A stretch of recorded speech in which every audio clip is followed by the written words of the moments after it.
This Saturday on Fox's big noon kickoff, we have the Minnesota Golden Gophers, who are 2-2, 0-1 in the Big Ten Conference, traveling to the Big House to take on the 12th ranked 3-1, 1-0 in Big Ten Conference Michigan Wolverines. The spread opened up at Michigan minus 10.5. It has shrunk down by 1 point to Michigan minus 1.5. So the Wolverines laying 9.5 points, close to double digits at home in the Big House. Michigan won the most recent matchup between these two teams, 52-10 in 2023. The over-under in this game, the total was 39.5, and it's already shrunk down to 35.5. And I think the reason for this is that Michigan's Alex Orji did not even average 3 yards per pass attempt against USC. He's Michigan's starting quarterback, and that whole game, Michigan just ran the ball and ran it some more and ran it some more. They ran a ground and pound type of game, and Minnesota typically does that as well. So we're going to talk about this game. I'll give my preview, analysis, and prediction, all of that great stuff. But before we do that, I want you, yes, you on the screen, or you watching the screen rather, to like the video, to subscribe to the channel, to share this video around to other college football fans and fanatics who love the sport and are passionate about it like we are. Also, comment your thoughts, your preview and prediction for this game down below, and check out my Patreon page and consider signing up as an All-American, All-Conference, or Heisman member. All-American and Heisman members do get access to my weekly picks that release every Thursday night / Friday morning before the games take place, as we now have Friday night football on most, or I think all, college football weekends. So if you want access to that, sign up on my Patreon page as an All-American or Heisman member, and also sign up on our Discord server, which is free, where we talk college football 24/7, and we have a thread dedicated to every Big Ten team. Again, though, liking, sharing, subscribing, and hitting the bell, along with commenting and engaging with us, is the best way to ultimately support the channel. As we get more viewers, more followers, and any income we earn here is reinvested into what is the best Big Ten football channel on YouTube. One day, the best college football channel on YouTube. But let's dive in and talk about what is a M on M type of game. What is the Little Brown Jug? A historic rivalry in the Big Ten. Hopefully, most of you knew that, and I think most of you knew that, but yes, Minnesota and Michigan do have a rivalry game where they play for the Little Brown Jug, which is a trophy that literally, as it says, is a little brown jug, where the winner paints the score and their school logo on one part of the jug. It's a little cool tradition here. This is again on Fox at noon, so Gus Johnson and Joel Klatt will be calling this game. Per ESPN's FPI, Michigan is given a 76.9% chance to win. The forecast is going to be sunny and in the upper 60s. Looking at these teams from a bird's eye view yields, I think, despite the fact that Michigan has taken a massive step back compared to last season, a still clear disparity between these two teams. It's a similar disparity, though slightly smaller than the one between Penn State and Illinois. And I think Penn State's a better team than Michigan. Illinois is a better team than Minnesota. Illinois could even be a better team than Michigan. I mean, Michigan's a very one-dimensional team. They're not very dominant by scoreboard because they like to chew clock and run the ball, and really those are the only things that they can do on offense. Their defense has the capability to be suffocating, but we've only seen that take effect really in one game against USC, where when you hold the Lincoln Riley team to 24 points, that's really the lowest you're going to hold them to. As for Minnesota, Minnesota had some dominant performances against inferior opponents, but the only two Power 4 opponents they've played all year, North Carolina and Iowa, they lost to. North Carolina stinks, and they lost to the Tar Heels by 2 at home, and they lost to the Iowa Hawkeyes by 17 points at home in a 31-14 brutal loss for PJ Fleck. Minnesota is viewed as 2.4 points better than the average college football team per Football Power Index. They're viewed as 6.3 points better than the average college football team in FPI. Michigan, meanwhile, is viewed as 10.9 points better than the average college football team in FPI, and they're viewed as 15.8 points better than the average college football team in SP+, where they're top 20 in both. Michigan actually went down after their game against USC in SP+, where I think Bill Connolly's power ratings picked Michigan to win by around a touchdown, maybe more if you factored in home field advantage, and Michigan didn't control the game all that well, because, well, USC took the lead in the fourth quarter, and when you run the ball as your 2-minute drill and win, that's not viewed as sustainable, and it's probably not against defenses like Ohio State's or Penn State's or Oregon's or Iowa's. Michigan only has to play Oregon and Ohio State, but still, Michigan is not a team clearly that is top 10, certainly not top 5. They've taken massive steps back compared to last season. Minnesota, I think, is better than they were last year. But last year's Minnesota squadron was not good, and this year's team does not look as physical as what I envision a PJ Fleck team to look like. And I think you see that not just in the points per play margin, especially when you factor in that, Iowa isn't a team that typically scores a lot of points. They did for how the Minnesota-Iowa rivalry game, the Floyd of Rosedale, typically goes. And they were pretty anemic against UNC. UNC, I know Darius Taylor was out in that game, but UNC won overall at the line of scrimmage. They had the better rushing offense, and they got home more often, producing more sacks and TFLs than Minnesota did in that game. The points per play margin is similar for both of these squadrons. Michigan only scores about 0.1 more points per play than their opponents, 0.098 to be exact. Minnesota only scores 0.06 more points per play than their opponents do.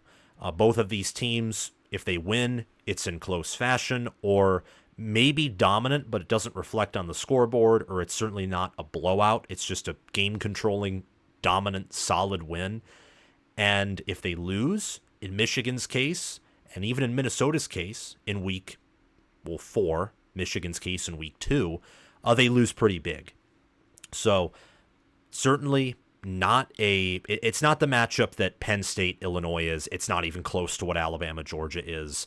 This week in the Big Ten is strong with Illinois and Penn State. But outside of that, OSU versus MSU, Wisconsin versus USC, Oregon, UCLA, and then Michigan, Minnesota. You got a lot of teams that are top 15 against unranked teams, which is interesting. And yet, Michigan's 12th, Minnesota's unranked, and they're scoring a similar amount of points compared to their opponents. But that is because of a massive strength of schedule difference. Michigan is 10th in strength of schedule. Minnesota's 100th exactly. The Gophers are also 70th in game control, which means they're in the bottom half of college football in controlling games and dominating their opponents. That's what game control is. It's a strength of schedule measurement for how dominant a team is given the games they've played. Michigan's 25th in that category, much lower than where they were in 2023, where they were first, and 2022 and 2021 they were top 10.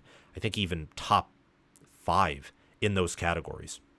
And yet this team's taken a big step back, understandably so, but that very strong strength of schedule, and Michigan playing Texas, who's number 1 in the country, playing USC, who is top 15, top 20, I think.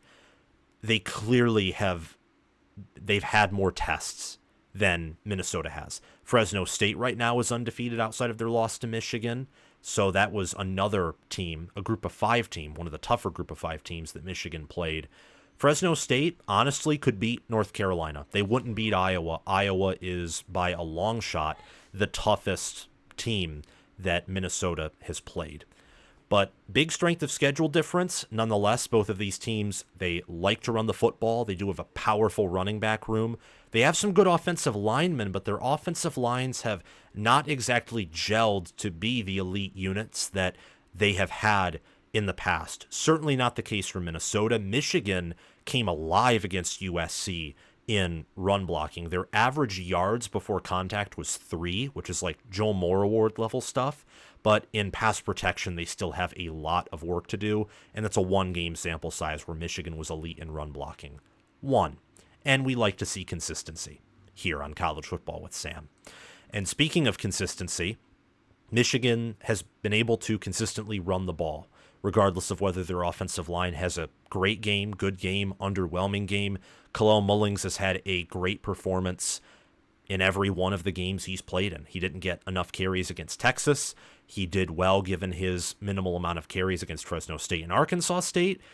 The staff has declared him to be running back number 1 moving forward, and after his game against USC, you can easily see why. Alex Orji had 43 rushing yards, more than his passing yard total against the Trojans, and he's Michigan's starting quarterback, and the offensive line, as I said earlier, is coming alive. They're getting better every game. I think that Minnesota's path to victory, consequentially the critical matchup, since Michigan is favored, is stop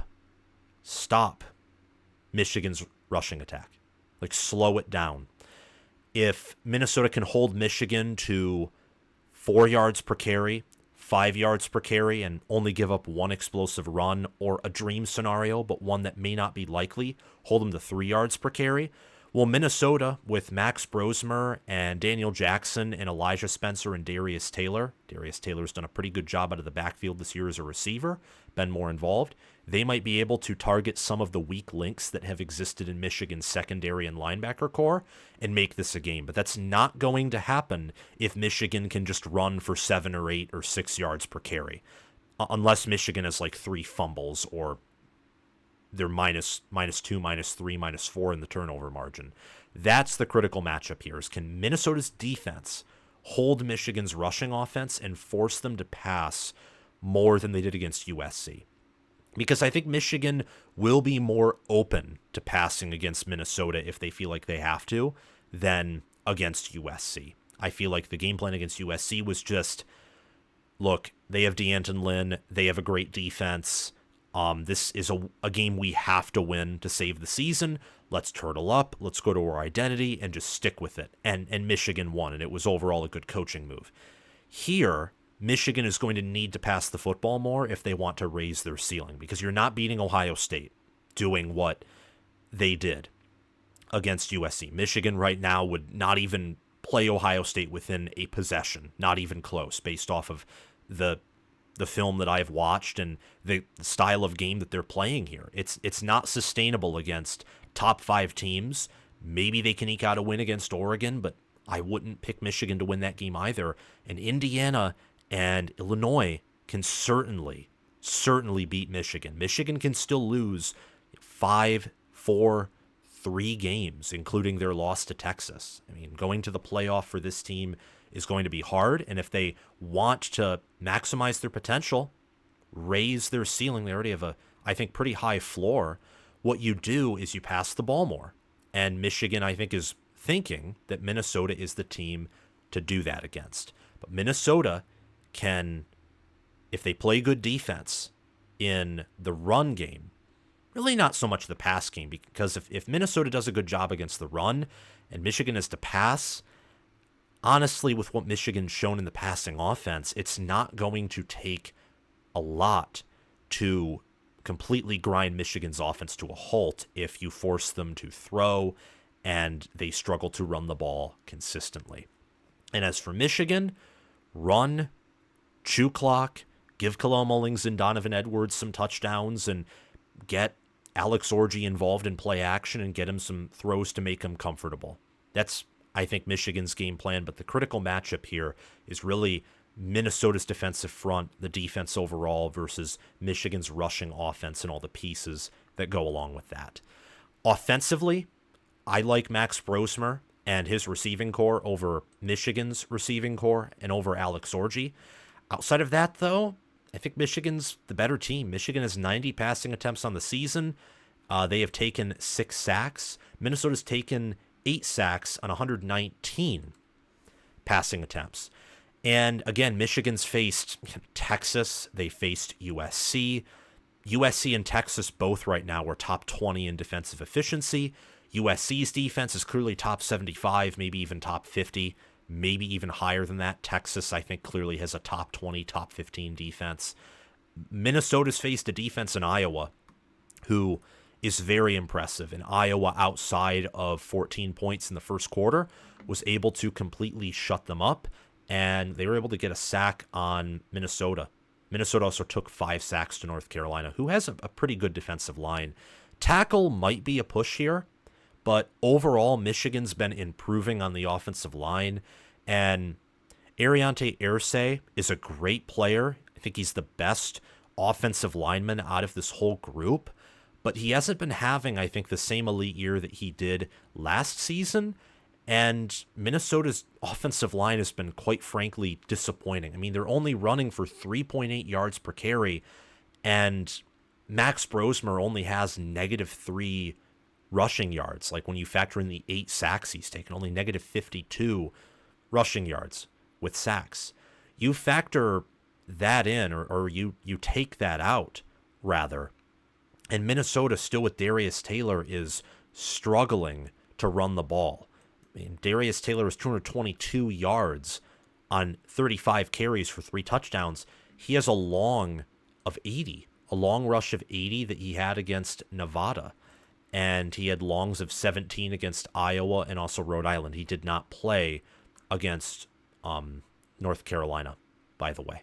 So you look at this offense for Minnesota. Brosmer, 5 touchdowns, 3 picks, completing 65.8% of his throws, 136.6 passer rating, 44.2 QBR. He's better than Ethan Kaliakmanis, but not so much better to the point where, he can beat Tanner Morgan and have this great game from what I've watched so far. Minnesota's biggest area where they, have to have success is the running attack with Darius Taylor and Marcus Major, Jaron Mangum, Jordan Newman. They have a really good running back room. And Daniel Jackson is 268 receiving yards on 21 receptions.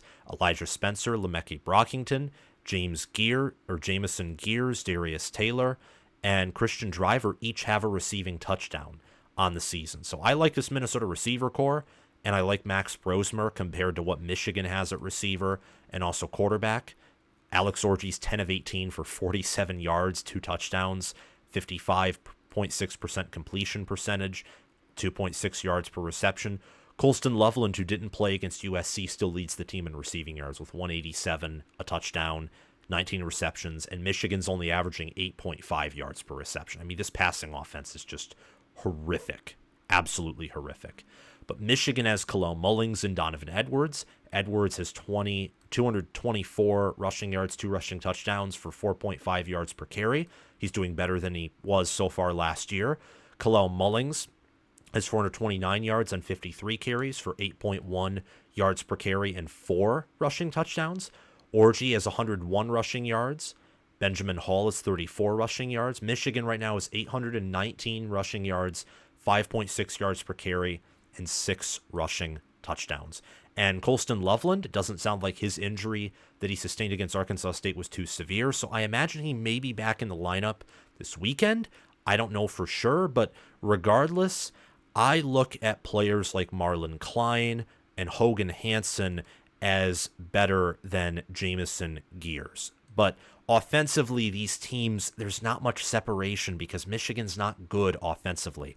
Orji and his receiver core, I think, combined are far inferior to what Minnesota has at quarterback and wide receiver. The running back rooms are close. Tight end, if Loveland's healthy, is clearly in the direction of Michigan. Offensive tackle for Minnesota, I'd say, is close. The interior of the offensive line, very much in favor of Michigan, and I just based off of what I've watched and the progression that Michigan's O-line is making, I'd pick Michigan slightly at tackle too. So the whole O-line unit, I think, goes to the Wolverines. And defensively, it's the same thing. This is where Michigan really has the massive advantage, the X-factor advantage. I wanted to make something, and I'll probably debut this in another video. It's called like the spice scale or the pepper scale. And all it's doing is looking at matchup advantages or just comparing 2 positions and seeing how far away they are. And there was mild, medium, hot, and scorching, When you look at defenses, Michigan's defense as a whole is a scorching ways away, the biggest possible margin ahead of Minnesota's. Minnesota's defense this year, 31 points to Iowa, 19 points to UNC, who honestly, their offense is, it has good players, and Minnesota's defense is not, it's not bad. If I just said that they were, I'd take that back, but it's not great. And Michigan's is near elite, perhaps elite, at worst great. Minnesota's at best is probably good, maybe lower end of great, and at worst is bad, allowing 31 points to Iowa. They shut out Rhode Island and Nevada, allowed 19 to UNC. It's a defense that's better than last year's, but North Carolina is not a good team. In fact, I would say Minnesota is better than North Carolina as of right now. And Iowa's a good team, but the way that Iowa beat them, that Minnesota knew it was coming and couldn't stop it. And unlike USC, who put up a fight against Michigan and really made them shake, and Michigan, let's be honest here, probably got somewhat of a lucky break on that, 2-minute drill running the football. Great play by Mullings. Awesome. And lucky doesn't mean it didn't happen, but it's something that you can't rely upon. Iowa was able to rely on Caleb Johnson as he ran for nearly 10 yards per carry. Iowa averaged 6 yards per carry for 272 rushing yards, and they had four rushing touchdowns. Minnesota couldn't stop it. And when you look at Michigan here, who Michigan's done a very good job at stopping the run, very good job, especially when you factor in they've played Texas, who may have the nation's best O-line. USC, they don't have the nation's best O-line, not even close, but it's better than a lot of Group of 5 offensive lines, and it's with the adjustments they made in the second half, I'd say it's probably middle of the pack, maybe above average in the Power 4. You look, and I think Michigan's better on D-line, they're better at linebacker, they're better at DB. Michigan's also a younger team than Minnesota, and they have more talent. So combine those two things, and their room for growth is huge. It's the same thing with Tennessee. It's the same thing with USC. It's the same thing, I think, for Alabama. For Georgia and Ohio State and Texas, if you're that talented already, your room for growth is insane. But teams that are young, the longer they have to gel throughout the year, especially if they win, the more confidence you gain and the more that you have to, work with. Minnesota's 8 sacks through 4 games, 7 interceptions, 16 passes defended, 2 forced fumbles. You look here at Michigan, they have 8 sacks through 4 games, but again, against tougher competition. 4 interceptions, 22 passes defended, 2 pick sixes, and a forced fumble. And they have played Miller Moss, they have played Quinn Ewers, and Mikey Keene. And Mikey Keene's not a great quarterback, but he's better than any quarterback Minnesota's played thus far. So the scope of difference in competition and of opponents faced, I think, is very clear. I would take Mason Graham, Kenneth Grant, Josiah Stewart, and Derek Moore over Jaw Joyner, Devin Eastern, Jalen Logan Redding, and Danny Strigo any day. And Minnesota's D-line is good. It's a good D-line.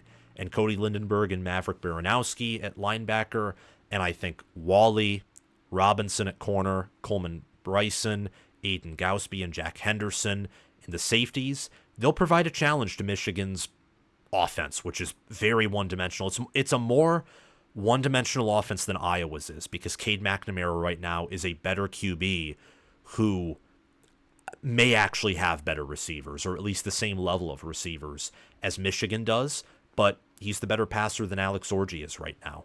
So Minnesota, what they should do in this game defensively is what they should have done against Iowa. I don't know if they can stop a Michigan-style rushing offense because it's the same as Iowa's. I don't think they have a Caleb Johnson-type back who's one of the best running backs in the nation, but I think they have a better run-blocking offensive line. We'll have to see. And as for Michigan, again, you look at their D-line, I think it's one of the best, if not the best, in the country. Jayshawn Barham has struggled at linebacker. Ernest Hausman has not filled in the role left by Junior Colson or Michael Barrett. So look for Minnesota to attack that room potentially. And then Jair Hill, Makari Page, Quinton Johnson, Will Johnson, and Zeke Berry, all of them, even Will Johnson, but especially those not named Will Johnson, have at times this year struggled in coverage. They did very well against USC, but again, one game sample size, and I guarantee you that Daniel Jackson will be able to get some yards on these players, on this defense.